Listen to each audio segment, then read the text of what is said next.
अक्सर आपने मनुवादियों के मुंह से सुना होगा कि हमारी संस्कृति सबसे महान है, हमारा कल्चर दुनिया से सर्वश्रेष्ठ है और हमारी सभ्यता तो सबसे सर्वश्रेष्ठ है, हमारा इतिहास सदियों पुराना है। लेकिन क्या आप जानते हैं, इतिहास वह नहीं है जिसे आपने कथा कहानी और महाकाव्यों में पढ़ा और मान लिया, बल्कि इतिहास तो वह है जिसके सारे प्रमाण मिल जाने के बावजूद भी इतिहास के पन्नों से गायब है।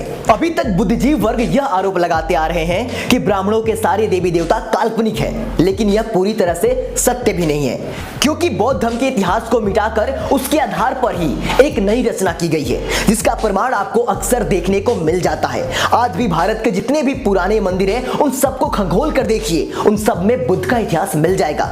यानी ये बात सिद्ध हो जाती है कि ब्राह्मणों के सारे देवी देवता किसी न किसी के चुराए हुए हैं या किसी न किसी तरह से मनगढ़ंत तरीके से बनाए गए हैं। आज की वीडियो में हम आपको एक ऐसे ही सत्य से पर्दा हटाने वाले हैं जिसे जानने के बाद आप चौंक जाएंगे कि अभी तक आप किस अज्ञानता में जी रहे थे। वैसे तो हमारा देश विचित्र है ही, क्योंकि हमारे देश में पत्थर से लेकर गोबर तक की पूजा की जाती है। हमारे देश में किसी भी चीज की पूजा की जा सकती है।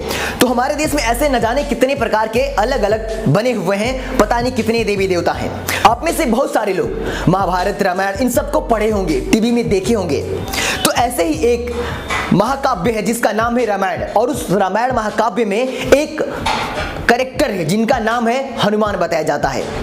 लेकिन क्या आप जानते हैं, रामायण महाकाव्य में हनुमान नामक कैरेक्टर को कहां से क्रिएट किया गया था, वो कॉन्सेप्ट कहां से चुराया गया था? हनुमान जी के सीने में प्रभु राम को दिखाने वाला कॉन्सेप्ट कहां से चुराया गया था? इस वीडियो में इस चीज का हम पर्दाफाश करने वाले हैं। तो हमारी बातों से अगर किसी के दिल को कष्ट पहुंच रही हो या फिर किसी की भावनाओं को ठेस पहुंच रहा हो, तो प्लीज चले जाओ यार, कहां फालतू में अपना मूड खराब करोगे हमारी वीडियो देख के। जिसको जानना है ये चीजें कि सच्चाई क्या है, वो लोग पूरी वीडियो को देखें। तो सबसे पहले हमारे बगल में ये तस्वीर देखिए। ये तस्वीर है भारत के रामायण महाकाव्य के एक कैरेक्टर हनुमान की, जिनके सीने में राम को दिखाया गया है। राम भी रामायण महाकाव्य के एक काल्पनिक पात्र थे। तो आपको बता दें कि ये कॉन्सेप्ट जो हनुमान हमारे देश में दिख रहे हैं, जिनके सीने में प्रभु राम को दर्शाया गया है, वो कॉन्सेप्ट कहां से चुराया गया है? आपके मन में भी सवाल आ रहा होगा कि मैं क्या उलझुल बातें कर रहा हूं, लेकिन मैं कुछ भी उलझुल बातें बिना तथ्य के नहीं करता हूं। अब आप मेरे बगल में ये तस्वीर देखिए। ये तस्वीर देख के आप चौंक गए होंगे कि ये कौन है जो हुबहू भारत के रामायण महाकाव्य के काल्पनिक हनुमान की तरह दिख रहा है। आपके मन में भी ये सवाल उत्पन्न हो रहा होगा कि ये बंदा आखिर है कौन जो बिल्कुल हुबहू भारत के हनुमान जैसा दिख रहा है, लेकिन इनके सीने में प्रभु राम नहीं, इनके सीने में गौतम बुद्ध दिख रहे हैं। आपके मन में ये सवाल आ रहा होगा कि है कौन ये? तो चलिए इस रात से पर्दा हटाते हैं और आपको बताते हैं पूरी कहानी क्या है, कौन काल्पनिक है और कौन वास्तविक है, किसने किस कॉन्सेप्ट को चुराया है और किसने किसको बनाया है। जापान के उजी शहर में बौद्धों का एक जैन मंदिर है, जिसके अंदर यह मूर्त लगाई गई है।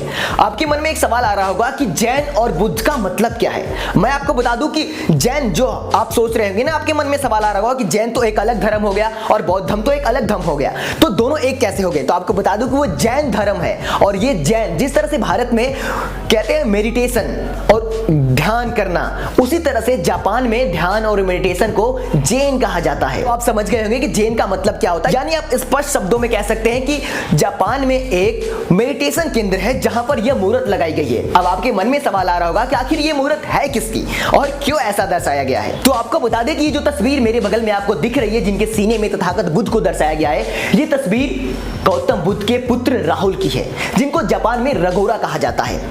गौतम बुद्ध के पुत्र को भारत में राहुल जिस तरह कहा जाता है, उसी तरह से गौतम बुद्ध के पुत्र को जापान में रघोरा कहा जाता है।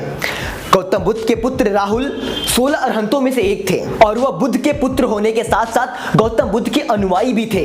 राहुल की यह मूर्ति प्रतीकात्मक रूप से उनके बुद्ध प्रेम को दर्शाती है कि बुद्ध कहीं और नहीं बल्कि राहुल के दिल में बसते हैं। तो ये कॉन्सेप्ट है, ये चीज दर्शाई गई है इस मंदिर में कि तथागत बुद्ध राहुल के दिल में बसते हैं। और इसी कॉन्सेप्ट को चुराकर ब्राह्मणों ने रामायण महाकाव्य में एक नए कैरेक्टर की कल्पना कर दी, जिसका नाम दिया गया हनुमान जी। तो आप समझ गए होंगे कि हनुमान कैरेक्टर कहां से चुराया गया है, ब्राह्मणों ने कहां से ये कॉन्सेप्ट चुराया है। अगर सच में सरकार इन लोगों पे जांच बैठा दे तो भारत के सारे मंदिर बौद्ध धर्म के निकलेंगे, इनकी सारी सभ्यता खोखली निकलेगी, क्योंकि ये सभी के सभी चोर लुटेरे थे जो हमारे देश में आके हम लोगों के कॉन्सेप्ट चुरा के आज हम पे राज करने की बात करते हैं। लेकिन भूल चुके हैं कि दौर बदल चुका है। हमारे जैसे न जाने कितने लोग मरने के लिए तैयार हैं आज। धीरे धीरे ब्राह्मणवाद मनुवाद की पोल ऐसे ही खुलती रहेगी। फिर मिलेंगे आपसे अगली वीडियो में, तब तक के लिए आपसे विदा लेते हैं। हमारी बातों से अगर आपके दिल को कष्ट पहुंचा हो तो क्या कर सकते हो? वीडियो को डिसलाइक मारोगे, इससे ज्यादा कुछ नहीं कर सकते। लेकिन आपसे ज्यादा मुझे लाइक करने वाले मेरे फ्रेंड पड़े हुए हैं, तो मैं आप लोगों के भरोसे से ही वीडियो बनाता हूं। मुझे इन लोगों से कोई मतलब नहीं है। फिर मिलेंगे आपसे अगली वीडियो में।